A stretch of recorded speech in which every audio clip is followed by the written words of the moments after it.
നമസ്കാരം.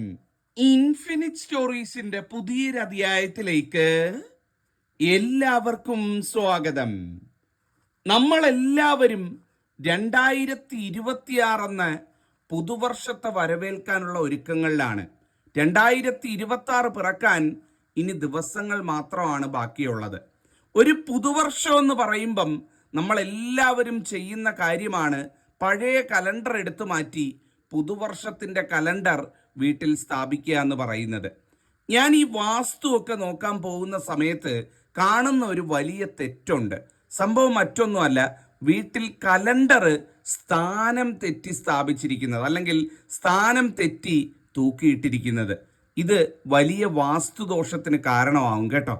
കാരണം ഈ കലണ്ടർ, ക്ലോക്ക് എന്നൊക്കെ പറയുന്നത് സമയം അല്ലെങ്കിൽ നേരത്തെ സൂചിപ്പിക്കുന്നതാണ്. സമയം, നേരം, കാലം എന്നിവയെ സൂചിപ്പിക്കുന്നതാണ്. നമ്മളുടെ വീട്ടിൽ ഇവ സ്ഥാനം തെറ്റി ദോഷസ്ഥാനത്താണ് കിടക്കുന്നത് എന്നുണ്ടെങ്കിൽ നമ്മളുടെ നേരം ശരിയാകില്ല, അല്ലെങ്കിൽ സമയദോഷം ബാധിക്കുമെന്നാണ് പറയുന്നത്. അതുകൊണ്ട് തന്നെ വാസ്തുവിൽ കലണ്ടർ എവിടെ ആവാം, എവിടെ ഇടാൻ പാടില്ല എന്നുള്ളത് കൃത്യമായിട്ട് പറയുന്നുണ്ട്. ദാ ഈ പുതുവർഷം പിറക്കുമ്പോഴെങ്കിലും നമ്മൾ പുതിയ കലണ്ടർ വാങ്ങിച്ചുകൊണ്ട് വരുമ്പം അത് കറക്റ്റായിട്ടുള്ള സ്ഥാനത്ത് ഇടണം കേട്ടോ എല്ലാവരും. ഞാൻ നിങ്ങൾക്ക് കലണ്ടർ സ്ഥാപിക്കാൻ, അല്ലെങ്കിൽ കലണ്ടർ കൊണ്ടുവന്ന് തൂക്കിയിടാൻ ഏറ്റവും നല്ല സ്ഥാനം പറഞ്ഞു തരാം കേട്ടോ. എല്ലാവരും, പറ്റുന്ന എല്ലാവരും ഈ സ്ഥാനത്ത് കലണ്ടർ ഇടണേ. അതുപോലെ തന്നെ ചില ദോഷസ്ഥാനങ്ങളും പറഞ്ഞു തരാം. യാതൊരു കാരണവശാലും ആ ഭാഗത്ത് കലണ്ടർ ഇടാതിരിക്കാനും എല്ലാവരും ഒന്ന് ശ്രദ്ധിക്കണേ. അപ്പം ഈ പുതുവർഷമെങ്കിലും ആ ഒരു ദോഷം ഒഴിവാക്കി, ആ ഒരു വാസ്തുദോഷം ഇല്ലാതെ നമ്മളുടെ വീടിനെ നമുക്ക് പുതുവർഷത്തിലേക്ക് കൊണ്ടുചെല്ലാം. അത് നമുക്ക് എല്ലാ രീതിയിലും ഐശ്വര്യം കൊണ്ടുതരികയും ചെയ്യുന്നതാണ്. അപ്പം ഇന്ന് പറയാൻ പോകുന്നത് പുതുവർഷ കലണ്ടർ, 2026 പുതുവർഷ കലണ്ടർ വാങ്ങിക്കൊണ്ട് വന്ന് ഇടുമ്പം നമ്മൾ ശ്രദ്ധിക്കേണ്ട കാര്യങ്ങളും വാസ്തുദോഷം ഒഴിവാക്കാനായിട്ട് നമ്മൾ ഇടേണ്ട സ്ഥാനങ്ങൾ, അല്ലെങ്കിൽ എങ്ങോട്ട് മുഖം തിരിച്ചിടണം, എങ്ങനെ ഇടണം എന്നുള്ളതുമാണ് പറയാൻ പോകുന്നത്. ദീർഘിപ്പിക്കുന്നില്ല, ഒന്നൊന്നായിട്ട് പറയാം.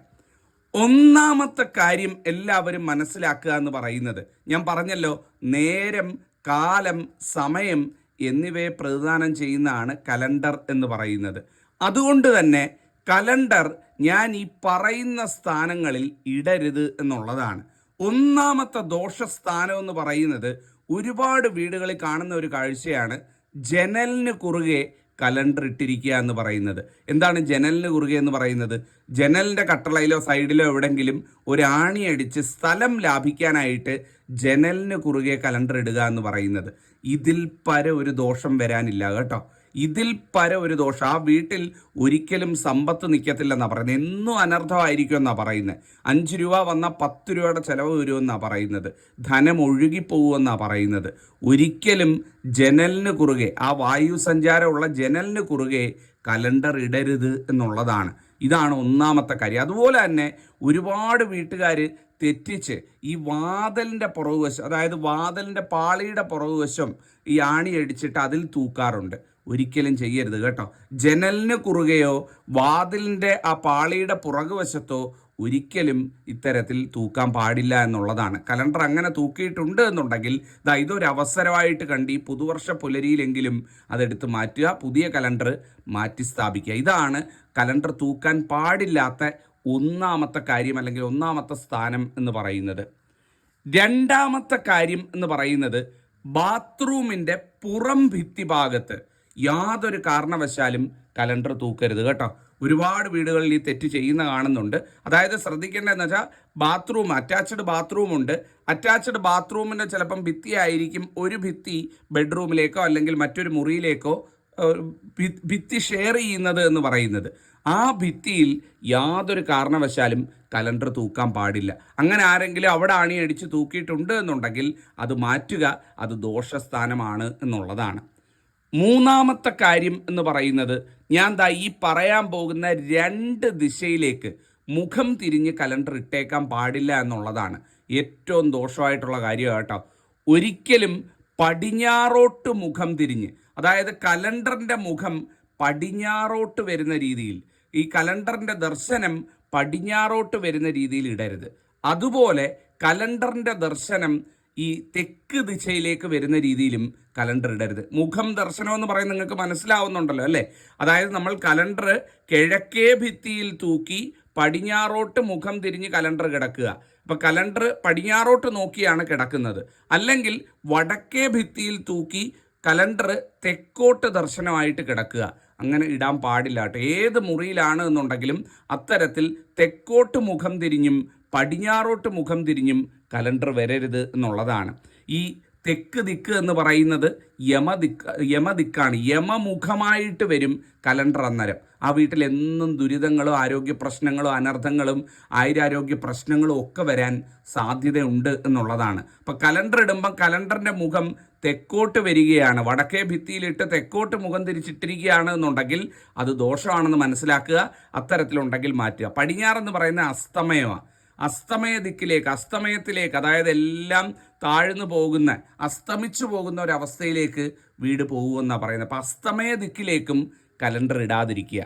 അതേസമയം കലണ്ടർ ഇടാൻ ഏറ്റവും നല്ല സ്ഥാനമെന്ന് ചോദിച്ചു കഴിഞ്ഞാൽ വീടിൻ്റെ കിഴക്കോട്ട് മുഖം തിരിഞ്ഞു വരുന്ന രീതിയിൽ. എന്താണ് കിഴക്കോട്ട് മുഖം തിരിയുക എന്ന് പറയുന്നത്? പടിഞ്ഞാറ് വശത്ത് ഭിത്തി ഉണ്ടെങ്കിൽ, അല്ലെങ്കിൽ പടിഞ്ഞാറേ ഭിത്തിയിൽ നിന്ന് കിഴക്കോട്ട് മുഖം തിരിഞ്ഞ്, അതായത് സൂര്യപ്രകാശം നേരെ വന്ന് ആ കലണ്ടറിൽ അടിക്കുന്ന രീതിയിൽ. അതിപ്പം ഭിത്തി ഉള്ളത് കൊണ്ട് നേരിട്ട് വന്ന് അടിക്കണമെന്നില്ല, പക്ഷെ മുഖം കിഴക്കോട്ട് തിരിഞ്ഞിരിക്കുന്ന രീതിയിൽ. അതുപോലെ വടക്കോട്ട് മുഖം തിരിഞ്ഞിരിക്കുന്നത് അത് ഏറ്റവും നല്ലതാണെന്നാണ് പറയുന്നത്, വടക്കോട്ട് മുഖം തിരിച്ചിടുന്നത്. കാരണം മറ്റൊന്നുമല്ല, ഈ വടക്ക് എന്ന് പറയുന്നത് സമ്പത്തിൻ്റെ ദിക്കാണ്, മഹാലക്ഷ്മി വരുന്ന ദിക്കാണ്, കുബേരൻ കുടികൊള്ളുന്ന ദിക്കാണ്. ആ വടക്കോട്ട് തിരിച്ചിടാവുന്നുണ്ടെങ്കിൽ നല്ല ഐശ്വര്യമാണെന്നാണ് പറയുന്നത്, നല്ല സാമ്പത്തിക ഉയർച്ച കിട്ടുമെന്നാണ് പറയുന്നത്. അപ്പം ഒന്നുകിൽ വടക്കോട്ട് മുഖം തിരിച്ച്, തെക്കേ ഭിത്തിയിൽ വടക്കോട്ട് മുഖം തിരിച്ചിടാം ഏറ്റവും നല്ലത്. അല്ലെങ്കിൽ പടിഞ്ഞാറേ ഭിത്തിയിൽ കിഴക്കോട്ട് മുഖം തിരിച്ച് ഉദയത്തിന് അഭിമുഖമായിട്ട് ഉദയം വന്നടിക്കുന്ന രീതിയിൽ ഉദയത്തെ ദർശിച്ചുകൊണ്ട് ഇടാവുന്നതാണ്. ഇത് രണ്ടുമാണ് കലണ്ടർ ഇടാൻ ഏറ്റവും നല്ല സ്ഥാനമെന്ന് പറയുന്നത്. നിങ്ങളെല്ലാവരും പുതിയ കലണ്ടർ വാങ്ങിച്ചുകൊണ്ട് വരുമ്പോൾ ഇടുമ്പം ഞാൻ ഈ പറഞ്ഞ കാര്യങ്ങൾ ശ്രദ്ധിക്കണം കേട്ടോ. വാതിലിന് കുറുകെ ജനലിന് കുറുകെ ഇടരുത്. ബാത്റൂമിൻ്റെ ഭിത്തി ഷെയർ ചെയ്യുന്നുണ്ടെങ്കിൽ അതിലിടരുത്. ഇത് ഒഴിവാക്കിയിട്ട് ഈ പറയുന്ന രീതിയിൽ വടക്കോട്ട് മുഖം തിരിച്ചോ അല്ലെങ്കിൽ കിഴക്കോട്ട് മുഖം തിരിച്ചോ ഇടുക. യാതൊരു കാരണവശാലും കാലൻ്റെ ദിക്കായിട്ടുള്ള തെക്കോട്ടും അതുപോലെ തന്നെ അസ്തമയ ദിക്കായിട്ടുള്ള പടിഞ്ഞാറോട്ടും മുഖം തിരിച്ച് ഇടാതിരിക്കാനായിട്ട് ശ്രദ്ധിക്കുക. ഇതാണ് കലണ്ടർ ഇടുമ്പം നമ്മൾ ശ്രദ്ധിക്കേണ്ട ദിശപരമായിട്ടുള്ള കാര്യം എന്ന് പറയുന്നത്. ഇത് കൂടാതെ വേറെ 2-3 കാര്യങ്ങൾ കൂടെ നിങ്ങൾ വാസ്തുപ്രകാരം കലണ്ടർ ഇടുമ്പം ശ്രദ്ധിക്കണം. അതിലൊന്നാമത്തെ തെറ്റ് എന്ന് പറയുന്നത്, ഒരുപാട് പേര് അറിവില്ലായ്മ കൊണ്ട് ചെയ്യുന്ന ഒരു തെറ്റാണ് ഈ കലണ്ടറിൽ സൂചി കുത്തി വെക്കുക എന്ന് പറയുന്നത്. പലരും അത് ചെയ്തില്ലെങ്കിൽ ഒരു തൃപ്തി കിട്ടില്ല, അല്ലെങ്കിൽ അത് ചെയ്യണം, എല്ലാവരും എപ്പോഴും ഞാൻ അങ്ങനെയല്ലേ ചെയ്യുന്നതെന്ന് കരുതി ചെയ്യുന്ന ഒരു കാര്യമാണ്. അല്ലാതെ പ്രത്യേകിച്ച് അതിന് കാര്യമൊന്നും ഉണ്ടായിട്ടില്ല. പലരും ചെയ്യുന്ന ഒരു തെറ്റാണ് കേട്ടോ. കലണ്ടറിൽ സൂചി കുത്തി വെച്ച് കഴിഞ്ഞാൽ ആ വീട്ടിൽ എന്നും നീറ്റലായിരിക്കുമെന്നാണ് പറയുന്നത്. എന്താ നീറ്റലെന്ന് പറയുന്നത്? എന്നും സങ്കടം ഒഴിഞ്ഞ ദിവസം ഉണ്ടാവില്ലെന്നാണ് പറയുന്നത്. അതായത് ഈ സൂചി കുത്തുക എന്ന് പറഞ്ഞു കഴിഞ്ഞാൽ നമ്മൾ കൊണ്ടുവരുന്ന ആ കലണ്ടറിനെ കുത്തിക്കൊഴിക്കുക, അല്ലെങ്കിൽ അതിനൊരു ഡാമേജ് സംഭവിക്കുക എന്നുള്ളതാണ്. ഞാൻ നേരത്തെ പറഞ്ഞല്ലോ, നേരം കാലം ഇതിനെ പ്രതിനിധാനം ചെയ്യുന്നതാണ് ക്ലോക്ക് എന്ന് പറയുന്നത്. അത് ക്ലോക്ക് കലണ്ടർ എന്നൊക്കെ പറയുന്നത്. അതുകൊണ്ട് ഈ ക്ലോക്കിൻ്റെ കാര്യമൊക്കെ പ്രത്യേകം പറയുന്നത്, ഈ ക്ലോക്ക് ഓടാതെ വീട്ടിലിരുന്നൂടാ. ക്ലോക്ക് കേടായിരിക്കുകയോ അല്ലെങ്കിൽ ബാറ്ററി തീർന്നിരിക്കുകയോ ഓടാതെ അവിടെ നിലച്ചിരിക്കുകയാണെന്നുണ്ടെങ്കിൽ ആ വീടും അതുപോലെ നിലയ്ക്കുമെന്നാണ് പറയുന്നത്. എന്ന് പറയുന്ന പോലെ വാസ്തു പറയുന്ന ഒരു കാര്യമാണ്, ഈ ഘടികാരം പോലെ തന്നെയാണ് ഈ കലണ്ടറിൻ്റെ കാര്യം. കലണ്ടറിൻ്റെ അകത്ത് കുത്തിക്കുഴിക്കുക, കലണ്ടർ കീറുക. ചിലർക്കൊരു പരിപാടിയുണ്ട്, കലണ്ടറിൻ്റെ അറ്റം കീറി പെട്ടെന്ന് എന്തെങ്കിലും ഫോൺ നമ്പർ എഴുതാനോ കാര്യത്തിനോ ഒക്കെ ഉപയോഗിക്കുക. ഇതൊന്നും ചെയ്യരുത് കേട്ടോ. വീട്ടിലിട്ടിരിക്കുന്ന കലണ്ടർ കീറിപ്പറിയാതെ അല്ലെങ്കിൽ അതിന് വേറെ പ്രശ്നങ്ങളൊന്നും വരാതെ നോക്കി വെക്കുക എന്നുള്ളതാണ്. അതിലേറ്റവും ദോഷമാണ് ഈ സൂചി കുത്തി വെക്കുക എന്നുള്ളത്. അതങ്ങ് ഒഴിവാക്കുക എന്നുള്ളതാണ്. ഇതാണ് ഒരു പ്രധാനപ്പെട്ട കാര്യം ശ്രദ്ധിക്കേണ്ടത് എന്ന് പറയുന്നത്. അതുപോലെ വീട്ടിൽ എത്ര കലണ്ടർ ഇട്ടാലും ആ കലണ്ടർ അവസാനം എണ്ണി നോക്കുമ്പം ഒറ്റ സംഖ്യ ആയിരിക്കണം എന്നുള്ളതാണ്. യാതൊരു കാരണവശാലും ഇരട്ട സംഖ്യയിൽ നിൽക്കരുത്. എന്താണത്? വീട്ടിലിപ്പം ഞാൻ 3 കലണ്ടർ ഇട്ടിട്ടുണ്ട് എന്നുണ്ടെങ്കിൽ 3 നല്ലതാണ്. അതേസമയം 4 കലണ്ടറായിട്ട് ഇടരുത്. അപ്പോൾ ഒരെണ്ണവും കൂടെ വാങ്ങിച്ചിടണം, അല്ലെങ്കിൽ ഒരെണ്ണം കൂടെ കൊണ്ടുവന്നിടണം. എപ്പോഴും ഒറ്റ സംഖ്യയാക്കി നിർത്തണം. 1, 3, 5, 7 ഇതായിരിക്കണം കലണ്ടറിൻ്റെ എണ്ണം എന്ന് പറയുന്നത്. ഇതുപോലെ തന്നെയാണ് ക്ലോക്കിൻ്റെ കാര്യം, ഇങ്ങനെ തന്നെയാണ് കേട്ടോ. ക്ലോക്ക് വെക്കുകയാണെന്നുണ്ടെങ്കിൽ 1, 3, 5, 7 ഒറ്റ സംഖ്യയിൽ വേണം ഈ കലണ്ടർ ക്ലോക്ക് നേരത്തെ പ്രദാനം ചെയ്യുന്ന കാര്യങ്ങളൊക്കെ വീട്ടിൽ വരാൻ എന്ന് പറയുന്നത്. ഇതാണ് മറ്റൊരു പ്രധാനപ്പെട്ട കാര്യം. അതുപോലെ ഈ കലണ്ടറിൽ പല രീതിയിലുള്ള ചിത്രങ്ങൾ ആലേഖനം ചെയ്ത് വരാറുണ്ട് അല്ലേ. നല്ല നല്ല കടക്കാരും നല്ല നല്ല സ്ഥാപനങ്ങളും ഒക്കെ നമുക്ക് പല രീതിയിലുള്ള ചിത്രങ്ങൾ ആലേഖനം ചെയ്ത് കലണ്ടർ തരാറുണ്ട്. നമ്മളല്ലാ കാശ് കൊടുത്ത് വാങ്ങാറുമുണ്ട്. ഈ കലണ്ടർ വീട്ടിൽ കൊണ്ടുവന്ന് ഇടുമ്പോൾ ഉള്ളൊരു പ്രശ്നമെന്ന് വെച്ചാൽ ഈ ആലേഖനം ചെയ്തിരിക്കുന്ന ചിത്രം അല്ലെങ്കിൽ കലണ്ടറിലുള്ള ഫോട്ടോ എന്ന് പറയുന്നത് നല്ലതാണോ എന്നുള്ളത് നോക്കണം. എന്താണ് ഈ നല്ലത് എന്ന് പറയുന്നത്? ചില ചിത്രങ്ങൾ കലണ്ടറിലോ അല്ലെങ്കിൽ വീട്ടിലോ കൊണ്ടുവന്ന് സൂക്ഷിക്കുന്നത് ദോഷമാണ്, ചിലത് ഐശ്വര്യമാണ്. അത് ചില ഈ ജ്വല്ലറിക്കാർക്കും ചില സ്ഥാപനക്കാർക്കും ഒക്കെ കലണ്ടർ അടിക്കുന്നവർക്ക് അത് അറിയാം. അപ്പോൾ അത് അറിഞ്ഞിരുന്നുകൊണ്ട് ചിലർ നല്ലത് നോക്കിയേ ചെയ്യുള്ളൂ. പക്ഷേ ചിലർ അറിവില്ലായ്മ കൊണ്ട് കണ്ണി കണ്ടയൊക്കെ ചിത്രങ്ങളായിട്ട് അടിച്ചു വെക്കും. നമ്മളത് അറിയാതെ കൊണ്ടുവന്ന് വീട്ടിൽ തൂക്കും. ആ വീടിന് നെഗറ്റീവ് ഊർജം വർദ്ധിക്കും എന്നുള്ളതാണ്. പ്രധാനമായിട്ടും ശ്രദ്ധിക്കേണ്ടത് വന്യമൃഗങ്ങളുടെ ചിത്രം ആലേഖനം ചെയ്ത കലണ്ടർ, എന്താണ് വൈൽഡ് അനിമൽസിൻ്റെ ചിത്രം ഒരു കാരണവശാലും വീട്ടിൽ തൂക്കരുത് കേട്ടോ. ഇനി എന്തെന്ന് പറഞ്ഞാലും വന്യമൃഗങ്ങളുടെ ചിത്രമുള്ള കലണ്ടർ വീട്ടിൽ ആരെങ്കിലും തൂക്കിയിട്ടുണ്ടെങ്കിൽ എടുത്തു മാറ്റുക, ദോഷമാണ്. രണ്ടാമത് വിഷാദഭാവത്തിലുള്ള ചിത്രം, ചില കുട്ടികൾ കരയുന്ന ചിത്രം അല്ലെങ്കിൽ വളരെ വിഷമിച്ച് നിൽക്കുന്ന സ്ത്രീയുടെ ചിത്രം, അതുപോലെ തന്നെ യുദ്ധാന്തരീക്ഷത്തിലുള്ള ചിത്രം. ഉദാഹരണത്തിന് ഈ കുരുക്ഷേത്ര യുദ്ധ പശ്ചാത്തലമായിട്ടുള്ള ചിത്രങ്ങൾ, പാർത്ഥസാരഥി ചിത്രം, ഗീതോപദേശമൊക്കെ കൊടുക്കുന്ന രീതിയിൽ പാർത്ഥസാരഥി ചിത്രമൊക്കെ വരാറുണ്ട്. ഇതെല്ലാം യുദ്ധ പശ്ചാത്തലത്തിലുള്ള ഇങ്ങനെയുള്ള ചിത്രങ്ങളുള്ള കലണ്ടറുകൾ, വന്യമൃഗങ്ങളുടേത്, വിഷാദ ചിത്രങ്ങൾ, കുരുക്ഷേത്ര യുദ്ധ പശ്ചാത്തല ചിത്രങ്ങൾ, ഇതൊന്നും വീട്ടിൽ തൂക്കിയിടാൻ പാടില്ല എന്നുള്ളതാണ്, ദോഷമായിട്ടുള്ള കാര്യമാണ്.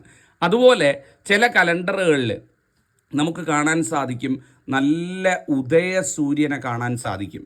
അതുപോലെ ചില കലണ്ടറുകളിൽ നല്ല സ്വർണ്ണാഭരണ വിഭൂഷിതയായിട്ട് സ്ത്രീകൾ നിൽക്കുന്നത് കാണാൻ സാധിക്കും. പൂക്കൾ, നല്ല ഭംഗിയുള്ള പൂക്കളുടേത് കാണാൻ പറ്റും. ഇതെല്ലാം വീട്ടിൽ കൊണ്ടുവന്ന് ഇടാം കേട്ടോ, ഏറ്റവും നല്ല കാര്യമാണ്. ഇതെല്ലാം നമുക്ക് ഐശ്വര്യ. ഈ ജ്വല്ലറിയുടെയൊക്കെ കിട്ടുന്നത് ധൈര്യമായിട്ട് വീട്ടിൽ കൊണ്ടുവന്ന് ഇട്ടോളൂ.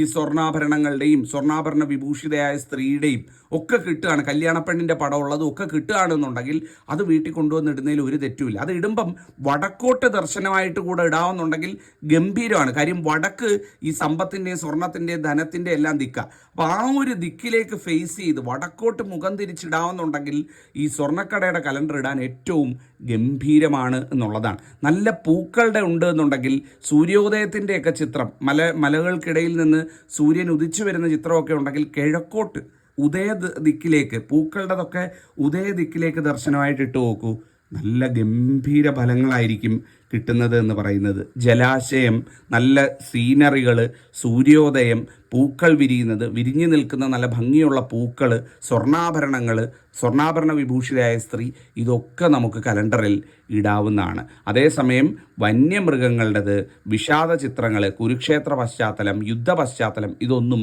ഇടുകയും ചെയ്യരുത് എന്നുള്ളതാണ്.